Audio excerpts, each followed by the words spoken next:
ताली बजाकर स्वागत कीजिए।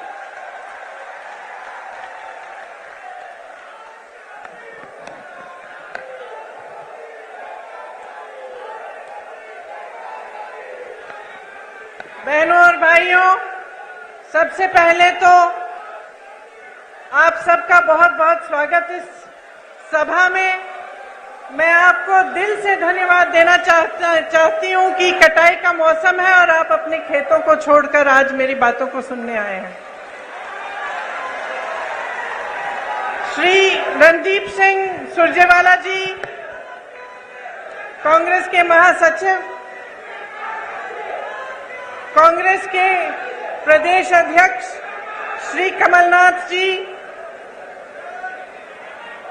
श्री दिग्विजय सिंह जी, श्री कांतिलाल भूरिया जी, श्री सुरेश पचौरी जी, प्रताप ग्रेवाल जी, श्री उमंग सिंगार जी, श्री सुरेंद्र बघेल जी, हीरालाल अलावा जी, पंचेलाल मेधा जी, सत्यनारायण पटेल जी, कमल किशोर पाटीदार जी, जीतू पटवारी जी, कुलदीप इंदौरा जी, मेरे प्यारे प्यारे कार्यकर्तागण और मंच पर उपस्थित सभी नेतागण, आप सबका भी इस सभा में बहुत बहुत स्वागत।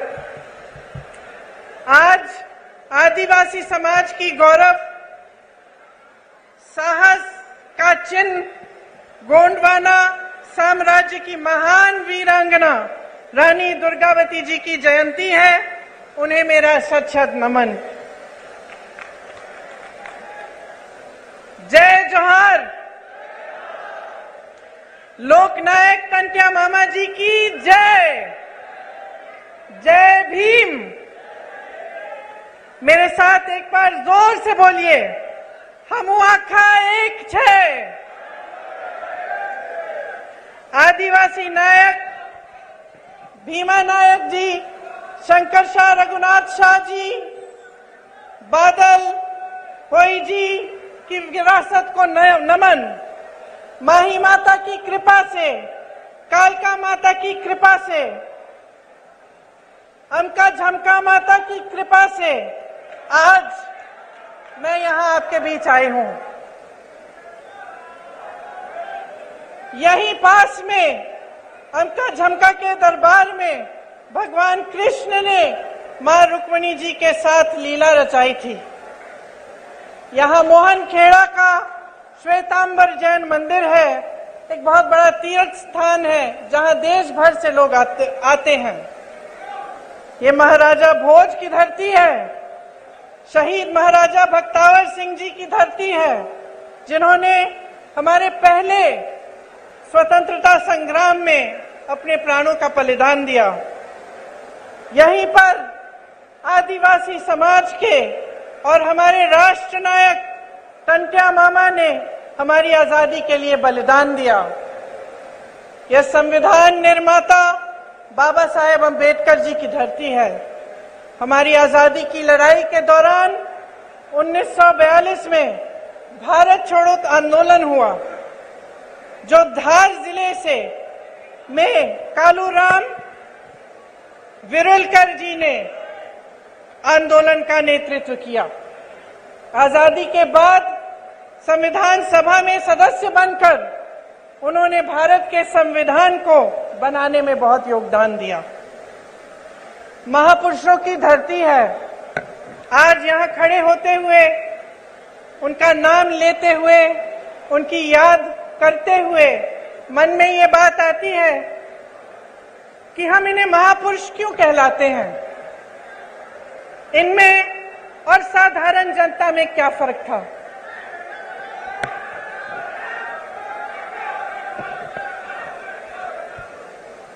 फर्क ये था कि इन्हें हम महापुरुष इसलिए कहलाते हैं क्योंकि उन्होंने आजीवन जनता के लिए संघर्ष किया, एक जनता के साथ भरोसे का रिश्ता जोड़ा और उस भरोसे को जीवन भर नहीं टूटने दिया।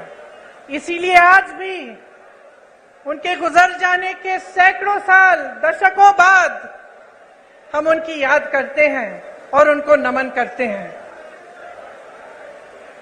मेरी दादी इंदिरा गांधी जी भी एक इसी तरह की महापुरुष थी, पुरुष नहीं थी, मतलब एक बहुत बड़ी हस्ती थी जिन पर आपका पूरा भरोसा था। और आपका भरोसा इसलिए था क्योंकि उन्होंने दिन रात आपके लिए काम किया। एक भावनात्मक रिश्ता था और आज यहां खड़े हुए उस रिश्ते की भी मुझे याद आती है। हम छोटे थे, हमें आपकी कहानियां बताती थी, आपकी संस्कृति के बारे में बताती थी, और जो रिश्ता आपके और उनके बीच था वो आदर का रिश्ता था, प्रेम का रिश्ता था, श्रद्धा का रिश्ता था। ये एक तरफा नहीं था। ये बात नहीं थी कि सिर्फ आप उनसे प्रेम करते थे या उनके प्रति आपके दिल में श्रद्धा थी। उनके दिल में भी आपके लिए श्रद्धा थी, उनके दिल में भी आपके लिए प्रेम था, और वो आपकी संस्कृति की, आपकी के प्रति उनके दिल में श्रद्धा और आदर थी। तो ये जो रिश्ता होता है, जो नेता और जनता के बीच में होता है, एक बहुत अनोखा रिश्ता होता है। जैसे मैंने कहा, इस रिश्ते को अगर नेता निष्ठा से सींचता है, काम करके दिखाता है, तो ये रिश्ता मजबूत बनता है। तो एक ऐसा रिश्ता बनता है जैसा इंदिरा जी का आपके साथ था। आजकल परिस्थितियां काफी अलग हो चुकी हैं। हमारी तरह बहुत नेता चुनाव के समय खास तौर से आपके सामने आकर बड़े बड़े भाषण देते हैं, आप सबकी बातें सुनते हैं। मैं भी सुन रही थी। आज सुबह जब मैं उठी, मैंने कहा मैं देखती हूँ मोदी जी क्या भाषण दे रहे हैं, क्योंकि वो क्या कह रहे हैं वो भी सुनना जरूरी है। तो मुझे ताज्जुब हुआ कि जो जो हम कहते हैं वही वो कहते हैं। हम कहते हैं उन्होंने घोटाले किए, वो कहते हैं हमने किए। हम कहते हैं हमने विकास किया, वो कहते हैं उन्होंने किया। हम कहते हैं हमने रोजगार दिलाए, वो कहते हैं उन्होंने दिलाए। तो मैं सोच रही थी कि ये तो भाषण तो सभी सेम कहते हैं, वही भाषण है। तो जनता को कैसे पता चलेगा कि कौन क्या कह रहा है और इस बीच सच्चाई क्या है? हाँ, मुझे मालूम है। मैं यहाँ आ रही थी तो मैंने कुछ लोगों से पूछा, नौजवान खड़े थे, मैंने पूछा कि भाई क्या लगता है इस चुनाव में क्या होने वाला है, मध्य प्रदेश का भविष्य क्या है? कहने लगे राजा जा रहा है। तो मैंने कहा अच्छा क्यों? कहने लगे कि इस बार हमारा वोट रोजगार के लिए डलेगा।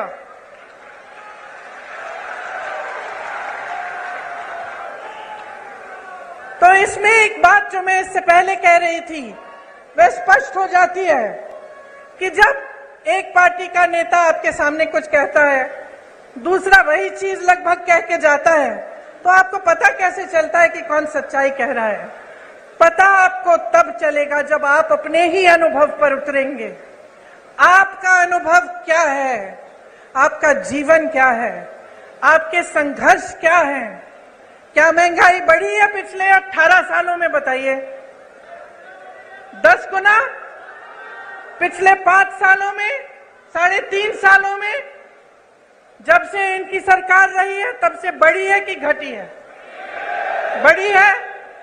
रोजगार मिले हैं आपको? नहीं। मेरे किसान भाई जो खेती छोड़ के यहाँ आए हैं, बताइए आपका जीवन ज्यादा मुश्किल हुआ है कि ज्यादा आसान? मुश्किल हुआ है।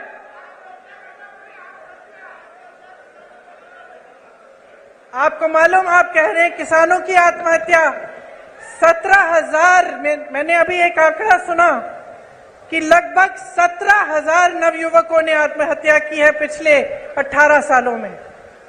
तो सोचिए कि आपकी सच्चाई आज क्या है। किसी की बातों में मत पड़िए, मैं तो कहती हूं मेरी बातों में भी मत पड़िए, अपनी सच्चाई और अपने अनुभव में पड़िए और उस अनुभव के आधार पर अपना निर्णय लीजिए। आज हम इस देश में खड़े हैं जिस पर हम सबको गर्व है। और गर्व क्यों है?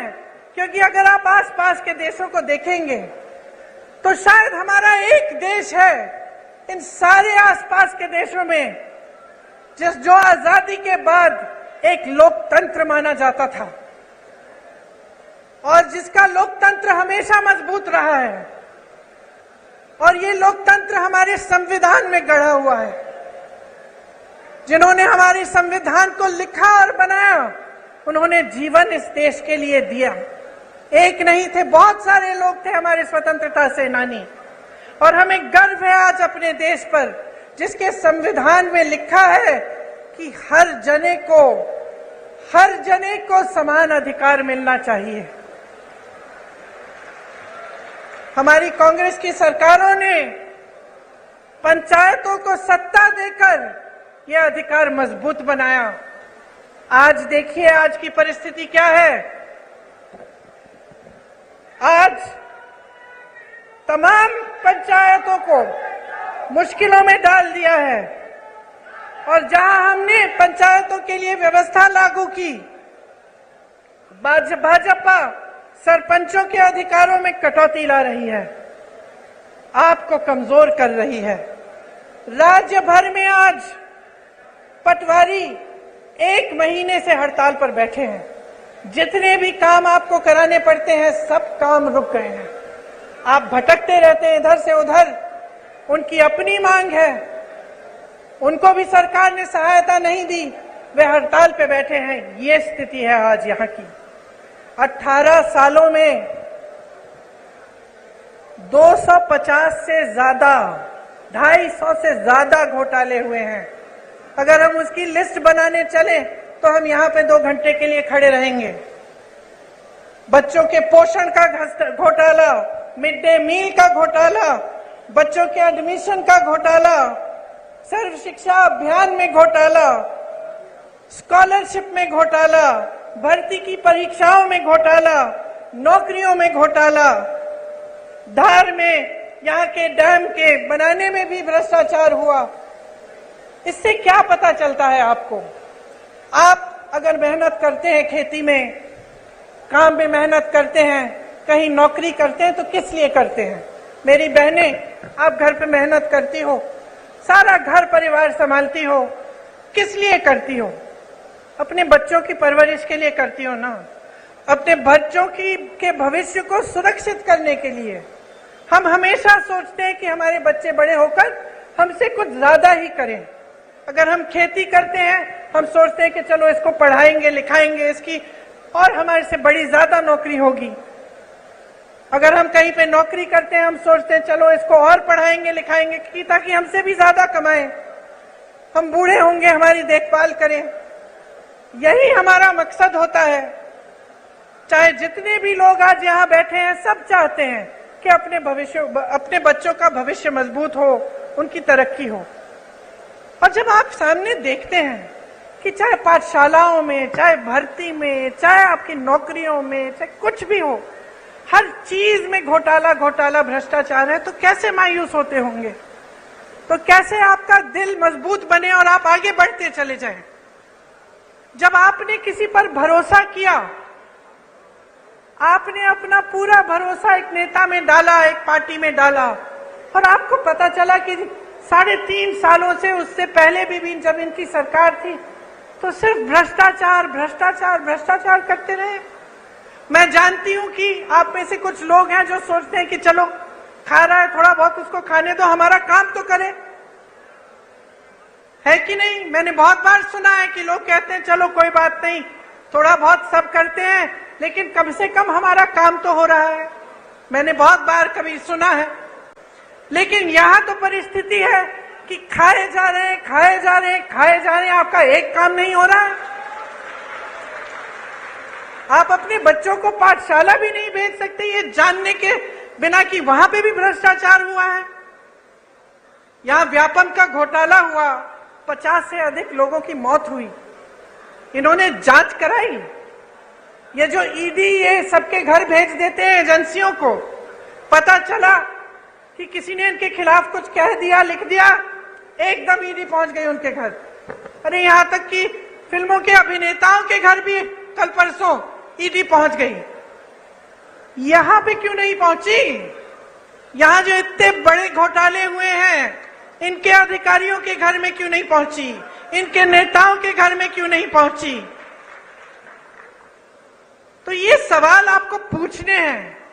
जब मां नर्मदा के साथ घोटाला हो सकता है, भ्रष्टाचार हो सकता है, जब महाकाल की मूर्तियों के साथ सप्त ऋषियों की जो मूर्तियां हैं उन्हें स्थापित एक दिन किया, अगले दिन बह गई, इनके साथ जब भ्रष्टाचार हो सकता है, जब भगवान के साथ कोई घोटाला और भ्रष्टाचार करने की हिम्मत करता है, तो क्या समय नहीं आ गया है इनको बदल डालने का? बताइए।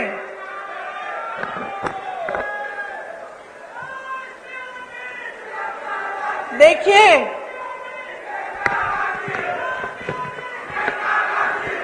देश की आंधी इस देश का नौजवान है।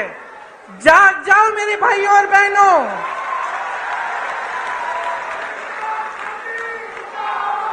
आपको बचाने के लिए कोई आंधी नहीं आ रही है, आप खुद को बचाइए। ये जो आपके साथ हो रहा है ये गलत है। जो रोज रोज आप जी रहे हैं, आप संघर्ष कर रहे हैं, ये गलत है। मेरे नौजवान भाइयों, आप फीस देते हैं ट्यूशन की? देते हैं कि नहीं? जब आपको भर्ती की परीक्षा भरनी पड़ती है, आप संघर्ष करते हैं कि नहीं?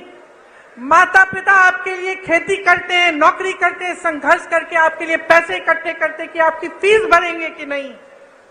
तो क्यों इनको आपने इतनी हिम्मत दे दी है कि जब आप परीक्षा देने जाते हैं तो बार बार उनकी भर्ती की परीक्षाओं में ये घोटाला करते हैं? मैंने उत्तर प्रदेश में देखा है, मैंने उत्तर प्रदेश में ऐसे नौजवान देखे हैं जिनके 10-10 साल गुजर गए हैं। एक परीक्षा दी, मार्क्स नहीं निकले, उसमें कुछ घोटाला हो गया। दूसरी परीक्षा दी, उसमें भी घोटाला हो गया, भर्ती की लिस्ट नहीं निकली। इंतजार करते रहे ये सोच के कि हमने पैसे खर्चे हैं, हमने मेहनत की है, एक ना एक दिन हो जाएगा। इंतजार करते रहे। जो बच्चा 22 साल का था, 21 साल का था, अब 30 साल का हो गया, अभी तक उसको नौकरी नहीं मिली। ये परिस्थितियां हैं इन प्रदेशों में जहां भाजपा सरकार में है, सत्ता में है, क्योंकि इनका अहंकार बहुत बढ़ गया है। मेरी बहनों और भाइयों, बहुत ज्यादा लूट होने लगी है और कोई रोक, कोई लगाम नहीं है। आप सोचिए, जब आप ही की संपत्ति, इस देश की संपत्ति, जो सबसे बड़े बड़े पीएसयू हैं, वही अपने दोस्तों को बेच डाले। जब यहाँ खड़े हुए जितने भी अधिकारी हैं, पुलिस वाले खड़े हैं, कर्मचारी हैं, इनको पुराना पेंशन नहीं मिलता। जब इसको देने का समय आता है तो आपको बताया जाता है कि पैसे नहीं हैं। तो अगर पैसे नहीं हैं तो अडानी जी के हजारों करोड़ लोन माफ कैसे हो रहे हैं? अगर किसान के कर्ज माफ नहीं हो सकते तो ये बड़े बड़े उद्योगपतियों के कर्ज माफ कैसे हो रहे हैं? ये सवाल आपको पूछना पड़ेगा, क्योंकि आप अगर ये सवाल नहीं पूछेंगे तो हमारी नहीं, इन सब नेताओं की नहीं, आप सबकी जिंदगी बर्बाद होगी, आपका भविष्य बर्बाद होगा, आपके आने वाले दिन अच्छे नहीं, बुरे होंगे। और ये बात आपको गहराई में समझनी पड़ेगी। आज ऐसी परिस्थिति बन गई है कि कुछ लोगों ने नेताओं को भगवान बना दिया है। नेता भगवान नहीं है। बहनों और भाइयों, आप में से उभर के आता है, आपकी तरह इंसान है, और जब उसका अहंकार बहुत ज्यादा बढ़ जाता है, जब वो आपकी परवाह नहीं करता, तो इस लोकतंत्र ने, जिसपे हम सबको गर्व है, इस लोकतंत्र ने आपको अधिकार दिया है कि आप उसको निकालें, उसको सबक सिखाएं, उसको जिम्मेदार बनाएं, उसको जवाबदेह बनाएं। और ये आपकी जिम्मेदारी है। आज आपके प्रदेश में इतनी महंगाई है, मैं जानती हूं बहनों, मैं जानती हूं कि आप पर क्या गुजर रहा है। मैं जानती हूं कि जब आप सोच रहे होंगे कि त्योहार का मौसम आ रहा है, दशहरा आ रहा है, धनतेरस, दिवाली, आप कुछ खरीदना चाहते हैं, आप जब दुकान जाते हैं तो घबराते हैं कि हम ये सब चीजें ले पाएंगे कि नहीं। आधी चीजें खरीदते हैं, आधी छोड़ देते हैं। मैं जानती हूं आप सोचती हैं कि किस तरह से थोड़ी बहुत बचत हो जाए घर में, थोड़ा कम खा के, थोड़ा सा काम ज्यादा करके। मैं जानती हूं कि कितनी मुश्किल समाज का कितना आप बोझ उठाती हैं।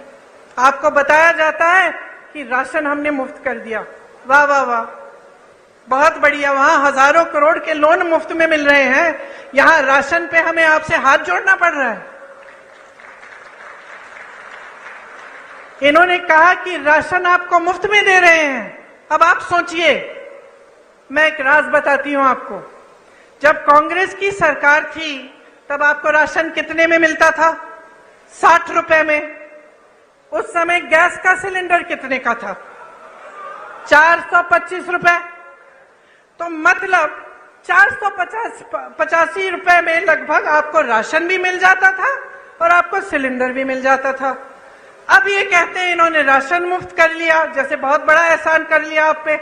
और अभी तक, कल तक, चुनाव के आने तक सिलेंडर कितने का मिल रहा था आपको? 1125 रुपए। तो जो आपको पहले सिलेंडर और राशन 485 रुपए में मिल रहा था, आज आपको राशन मुफ्त लेकिन सिलेंडर 1125 रुपए। और चुनाव आया, फट से कम कर दिया। चुनाव आया, आप सुन लीजिए इस बात को बहुत ध्यान से। चुनाव आया तो क्या क्या नहीं हुआ। चुनाव आया तो घोषणाएं शुरू। चुनाव आया तो मोदी जी हर 2 दिन यहां आकर कोई उद्घाटन कर रहे हैं। 18 साल में समय नहीं मिला उद्घाटन करने के लिए। ये पुल, ये सड़कें, ये सब विकास की बातें ये पहले नहीं हो सकती थी? क्या समझ रखा है आपको भाइयों और बहनों? अरे जागो, इनको सिखाओ। ये तो समझ रहे हैं कि किसानों के जीवन में मुश्किल पे मुश्किल डालें, कि आप सिंचाई के लिए इनसे भीख मांगे। आपकी जब फसल बर्बाद हुई है उसका मुआवजा आपको मिला है? यहां सोयाबीन के किसान हैं? आपको मुआवजा मिला? चलिए, बारिश आई, बाढ़ आई, कुछ सर्वे भी किया इन्होंने मुआवजे के लिए? नहीं किया।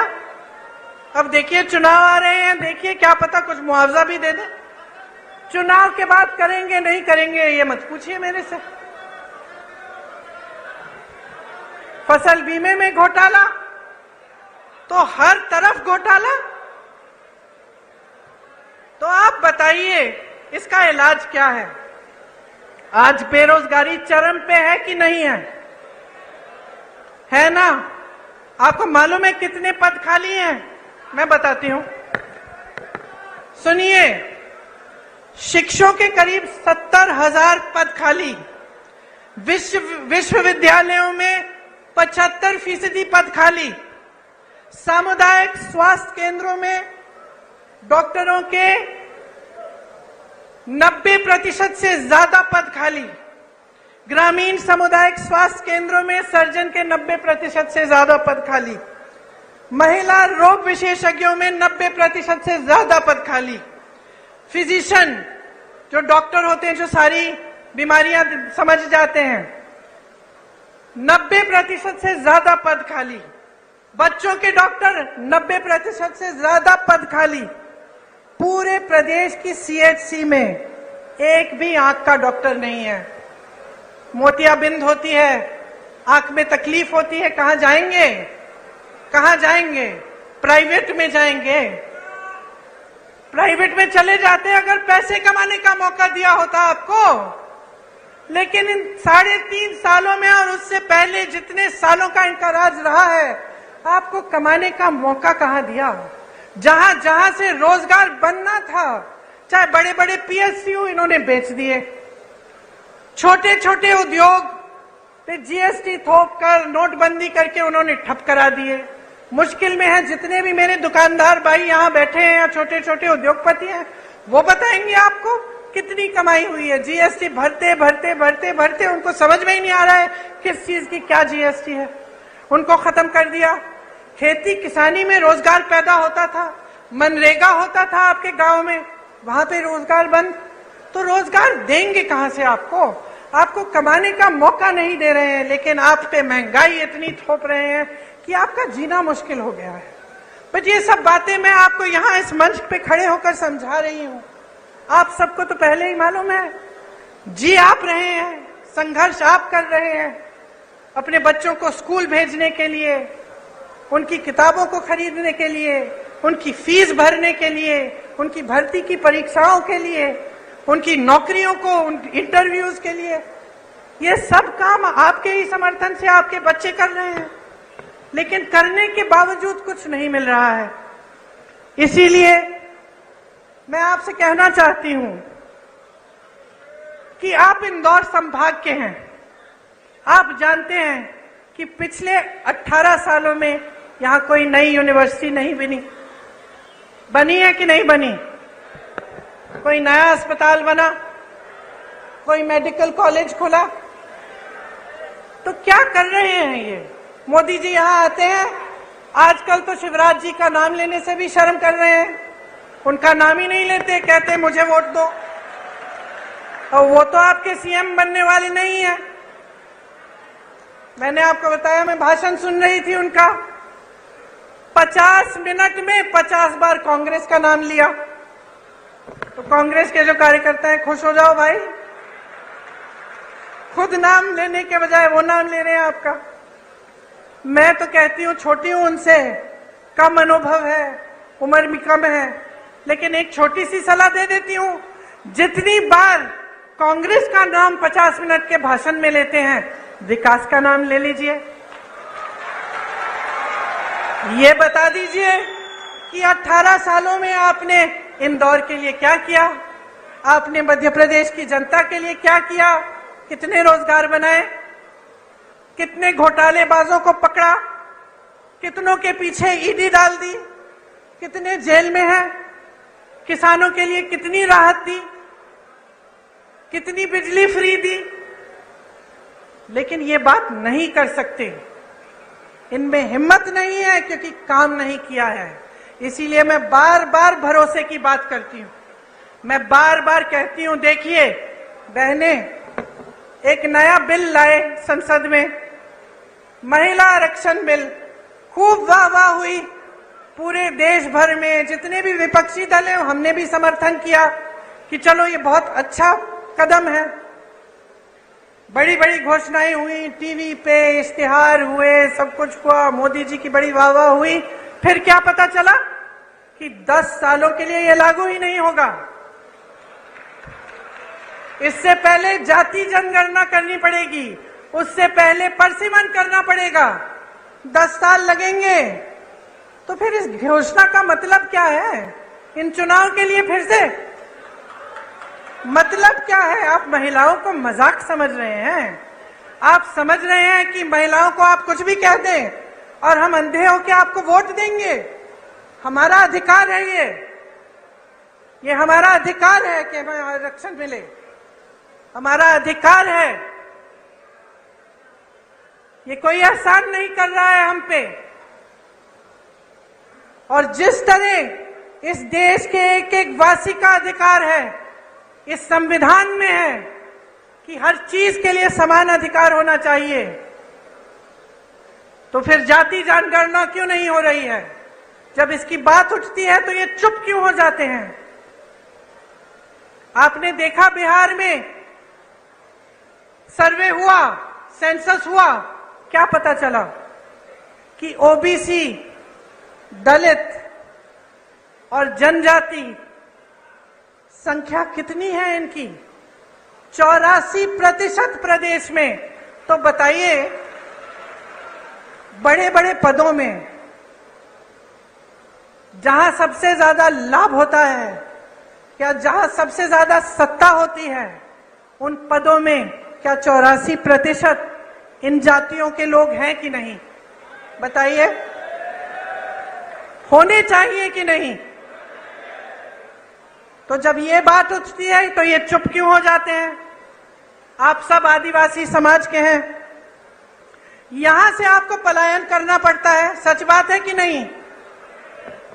दिल्ली में बहुत सारे लोगों से मैं मिलती हूं जो यहां से गए हुए हैं वहां पलायन करके, क्यों? रोजगार ढूंढने के लिए। आपके क्षेत्र में जैसे मैंने पहले कहा, मनरेगा होता था, कुछ रोजगार मिल जाता था, वो भी बंद हो गया है। यहाँ की आदिवासी महिलाओं पर सबसे ज्यादा अत्याचार है। आपने सारे वायरल वीडियो देखे होंगे, क्या क्या नहीं कर रहे हैं। देश में सबसे ज्यादा बच्चियां एमपी में गायब हैं, सबसे ज्यादा महिलाएं यहां से गायब होती हैं। यहां रोज 17 बलात्कार होती हैं। बहनों सुनो, क्योंकि आपको पूछना पड़ेगा कि आपकी सुरक्षा के लिए ये सरकार क्या कर रही है। ये बड़ी बड़ी बातें, बड़ी बड़ी घोषणाएं चुनाव से पहले कि आपको पैसे मिलेंगे, आपकी सुरक्षा होगी, आपको आरक्षण मिलेगा, बहुत बड़ी बातें हैं। 18 साल से सरकार में रही हैं, आपकी बच्चियां आज भी सुरक्षित नहीं हैं। ये सवाल पूछो। आपको याद है वो कहानी यही की, कृष्ण भगवान ने जब रुक्मिणी जी के साथ लीला रचाई तो रुक्मिणी जी ने क्या कहा? कहा कि घोड़ों का, रथ के घोड़ों की लगाम आप मुझे दे दीजिए, मैं चलाऊंगी ताकि किसी को गलतफहमी ना हो। और मेरी बहनें मुस्कुरा रही हो, लगाम अपने हाथों में लो, अपने भविष्य का रथ रुक्मिणी जी की तरह चलाओ। आगे देखो, अर्जुन की आंख और अर्जुन के निशाने के तरह विकास, अपने बच्चों का भविष्य, अपने अधिकार, इस देश को आगे बढ़ाने का काम अपनी नजर से मत हटाओ। ये तुम्हारी जिम्मेदारी है मेरी बहनों। तुम अगली पीढ़ी का परवरिश करती हो, तुम समाज को बनाती हो। अगर तुम समाज को मजबूत नहीं रखोगी तो ये समाज नहीं रहेगा। जो आपकी परंपराएं हैं, मेरी दादी इंदिरा गांधी कहती थी कि जो आदिवासी संस्कृति है, जो आदिवासी परंपराएं हैं, इन्हें मजबूत रखना बहुत जरूरी है। कभी इन्हें बदलने की कोशिश नहीं की उन्होंने। जल जंगल जमीन का अधिकार आपको दिया, पट्टे आपको दिए ताकि आप मजबूत बने। और मेरी बहनें, आज इस देश का एक एक नेता समझ गया है कि अगर महिलाओं का वोट उसे नहीं मिले तो वो सत्ता में नहीं आ सकता। इसीलिए मेरी बहनें, जब मैं कहती हूं कि लगाम संभालो, अपना रथ खुद चलाओ, मैं इसलिए कहती हूं कि आज कौन सत्ता में आएगा, कौन नहीं आएगा, ये आपके हाथों में है। इस बात को गहराई से समझो। जब आपको झूठे वादे किए जाते हैं, जब आपको बताया जाता है कि हम आपके लिए क्या क्या नहीं करेंगे, तो जानते हैं आपकी बेटियां अगर हैं तो कभी कभी बेटी आती है, कहती है अच्छा लड़का मिल गया, तो आप कहती हैं कि अगर हमें शादी के लिए तुम्हारे लिए लड़का ढूंढना है तो पहले हम जानना चाहेंगे कि उसकी क्या मजबूती है, क्या करेगा। अगर आपको लगे कि ऐसा लड़का है जो झूठ मूठ के बता दे लड़कियों को कि आपके लिए ऐसे ऐसे महल बनाएंगे, हम आपको यहां ले जाएंगे, ऐसा करेंगे, वैसा करेंगे, तो आप क्या कहेंगी अपनी बेटी से कि बेटा ध्यान रखो, ध्यान रखो, ये बहुत बड़ी बड़ी बातें करता है, ये करेगा नहीं। कहती है कि नहीं? तो इतनी समझदार है, इतनी जिम्मेदार है अपने आप को फुसलाने मत दीजिए। समझ जाइए कि ये राजनीतिक खिलवाड़ हो रहा है आपके साथ। आपको अपना भविष्य मजबूत बनाना है तो जैसे मैंने शुरू में कहा, अपने अनुभव पर उतरिए। आप देखिए, आपके जीवन में तरक्की आई, महंगाई घटी, आपके बच्चों को रोजगार मिला, खेती में आप काम करते हैं, वहां आपको कोई सहायता मिली सरकार से? क्या नई पाठशालाएं बनी, विश्वविद्यालय बने, अस्पताल बने? और अगर नहीं बने हैं तो बहनों और भाइयों, जाग जाओ और एक ऐसी सरकार लाओ जो ये सारे काम आपको करके दिखाए।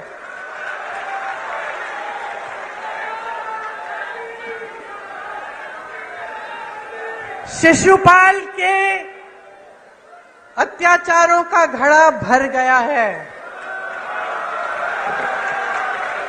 भर गया है। अब कृष्ण भगवान की तरह कृष्ण रूपी बन जाओ और कृष्ण भगवान की तरह इनको निकाल दो, इनको खत्म कर दो।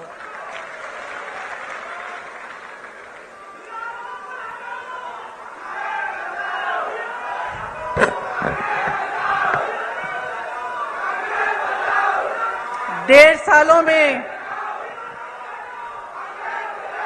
पिछले चुनाव में आपने कौन सी सरकार चुनी थी? कांग्रेस। यहां बैठे हैं कमलनाथ जी। पिछली सरकार में आपने पिछली चुनाव में आपने कांग्रेस की सरकार चुनी। फिर क्या हुआ? फिर क्या हुआ? रिश्वतखोरी हुई और जो आपका आदेश था उसका पालन नहीं किया गया। आप कांग्रेस की सरकार चाहते थे और जोड़ तोड़ करके 1.5 साल के अंदर अंदर आपको भाजपा की सरकार मिली कि नहीं मिली? और नतीजा आप सबने देखा। 1.5 साल में मैं आपको बताना चाहती हूं कि आपका ही अनुभव रहा होगा कि कांग्रेस की सरकार ने क्या क्या किया। किसानों के कर्ज माफ किए, 27 लाख किसानों के कर्ज माफ किए, सामाजिक सुरक्षा पेंशन बढ़ाकर 600 रुपए बनाया, 1 करोड़ परिवारों को 100 रुपए में 100 यूनिट बिजली दिलवाई, 1000 गौशालाएं खुलवाई। 1.5 साल की बात कर रही हूं मैं, 18 साल की बात नहीं है ये। आदिवासियों के लिए 12,000 बर्तन बैंक खोले, इससे आपको भी सुविधा मिली होगी। ओबीसी आरक्षण 14% से बढ़ाकर 27% किया। आर्थिक रूप से कमजोर सामान्य वर्ग के लिए 10% आरक्षण दिया। भोपाल और इंदौर में मेट्रो रेल की परियोजना शुरू की। ये 1.5 साल का काम था बहनों और भाइयों, 18 साल का नहीं। आज जहां जहां कांग्रेस की सरकार है, छत्तीसगढ़ को देखिए, धान खरीद के सबसे ज्यादा पैसे छत्तीसगढ़ में आज मिल रहे हैं। बेरोजगारी सबसे कम कहां है पूरे देश में? छत्तीसगढ़ में। सबसे ज्यादा वन अधिकार के पट्टे कहां मिले हैं? छत्तीसगढ़ में मिले हैं। आदिवासियों के 60 से ज्यादा वन उपज को समर्थन मूल्य पर सरकार खरीदती है। पुराना पेंशन कहां लागू है? छत्तीसगढ़ में, राजस्थान में, हिमाचल प्रदेश में और कर्नाटका में। हम आपको ये नहीं कह रहे हैं, हम आपको ये नहीं कह रहे हैं कि पैसा नहीं है, पैसा निकाल रहे हैं इसके लिए, क्योंकि हम आपको सर्वोपरि रख रहे हैं। कर्नाटका में मेरी बहनों, बस की यात्राएं पूरे प्रदेश में मुफ्त है बहनों के लिए। 2000 रुपए प्रति माह मिल रहे हैं बहनों को। 200 यूनिट बिजली मुफ्त मिल रही है। हिमाचल प्रदेश में अभी आपदा आई, हमने आपकी बात की, आपके मुआवजे की। आपको मुआवजा नहीं मिला जब बाढ़ आई, जब आपकी फसल खराब हुई। हिमाचल प्रदेश में आपदा है, सबसे बड़ा पैकेज आपदा के लिए, राहत के लिए हिमाचल प्रदेश में कांग्रेस की सरकार दे रही है। राजस्थान में बहनों और भाइयों, हमने बात की कि यहाँ स्थिति क्या है अस्पतालों की। डॉक्टर के पद खाली हैं, नौजवान बच्चे बेरोजगार हैं, जिन्होंने डॉक्टरी की पढ़ाई की है वो भी बेरोजगार हैं, लेकिन पद नहीं भरे जा रहे हैं। आपको इलाज के लिए प्राइवेट में कहाँ कितना खर्च करना पड़ रहा है। और राजस्थान में चिरंजीवी योजना कांग्रेस की सरकार ने निकाली है। आप किसी भी राजस्थानी से पूछिए, 25 लाख तक मुफ्त इलाज हो रहा है, आज के दिन हो रहा है। और ये चुनावी घोषणाएं नहीं है भाई बहनों और भाइयों, ये उनकी नीतियां हैं। ये कांग्रेस की सरकारों की नीतियां इसलिए हैं क्योंकि हमारे लिए आप सर्वोपरि हैं, आपसे बड़ा कोई नहीं है। और आज मैं इस मंच पर खड़े होकर आपको कह रही हूं कि कांग्रेस आपके लिए कुछ गारंटी लाई है, और आप ही खुद देखिए कि क्या कांग्रेस के प्रदेशों में इनकी गारंटियां लागू हो रही हैं कि नहीं। जब आपको ये पता चलेगा, खुद अखबारों में पढ़िए, इंटरनेट पे जाकर देखिए, जहां आपको सुविधा हो वहां पूछिए। जब आपको खुद अपने अनुभव से पता चलेगा कि हाँ इन्होंने जो वादे किए वाकई पूरे कर रहे हैं, तब आप इन गारंटियों में आप विश्वास करो। और मैं दावे के साथ कह रही हूं आपको कि जहां जहां हमारी सरकार है वहां गारंटीज पूरी हो रही हैं, और यहां पे मध्य प्रदेश में होंगी। क्या है ये गारंटी? जिस तरह से किसानों के कर्ज हमने पहले माफ किए, उस तरह से हम उस काम को फिर से शुरू करेंगे। 100 रुपए में 100 यूनिट बिजली मुफ्त मिलेगी।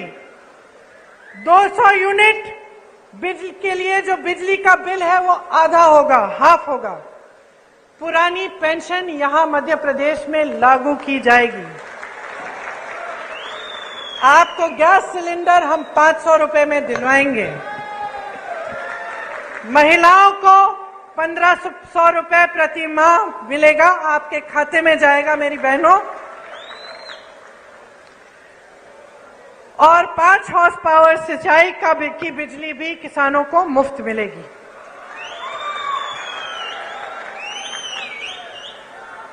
देखिए,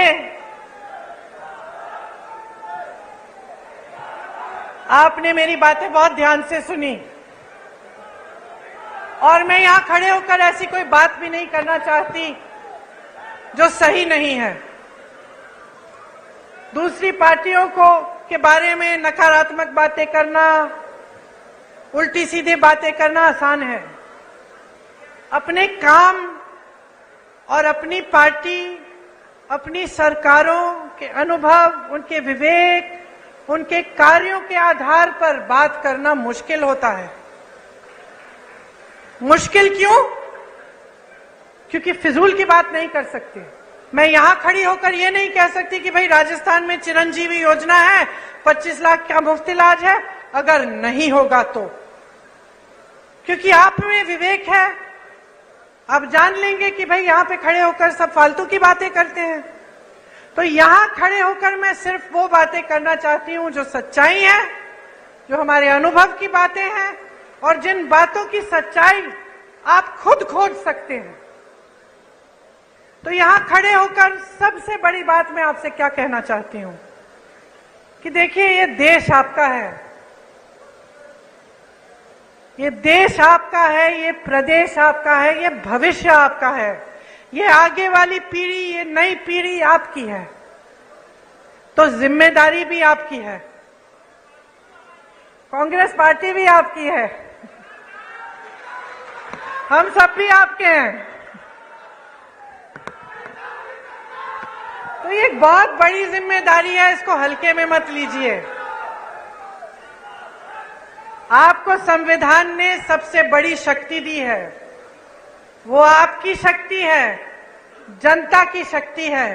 अब बहुत हो चुका है, आपने बहुत देख लिया है, टीवी में बातें सुन ली हैं, बड़े बड़े इश्तिहार देख लिए हैं, वहां हरियाली है, इश्तिहारों में बड़ी बड़ी चीजें हो रही हैं, सब बन रहा है, यूनिवर्सिटियां बन रही हैं, अस्पताल बन रहे हैं, रोजगार बन रहे हैं, पढ़ाई भी हो रही, सब कुछ हो रहा है इश्तिहारों में, लेकिन जमीन पर नहीं हो रहा है। और जब तक आप इसको जमीन पर नहीं उतारेंगे, आप स्पष्ट कर दीजिए हर नेता को कि जब तक ये बातें जमीन पर नहीं उतारेंगे, अपने वादों पर खरे नहीं उतरेंगे, तब तक आपका कीमती वोट उनके पास नहीं जाएगा।